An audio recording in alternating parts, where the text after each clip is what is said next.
Hi everybody, welcome again to Champion Trading. We're showing you a nice little packing table by Hytrol. It's about 15.5 feet long with an 8-inch belt.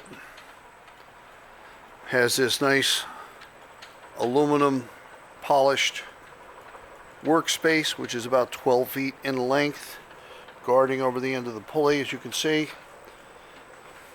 Has a variable speed drive. It's a Dayton AC motor controller, operating a 3/4 horsepower motor on the other side. It is a NEMA 4X, and they've added little edge stripping here on the work table, mounted from underneath. Also, as you can see, has electrical running the full length if you have to plug in accessories along your packing.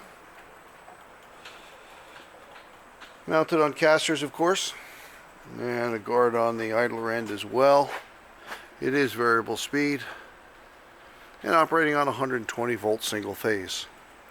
We have lots of conveyors as well as everything in packaging and processing in our inventory, so we do hope you'll visit our site if you're not there already at champtrading.com, and we certainly look forward to hearing from you.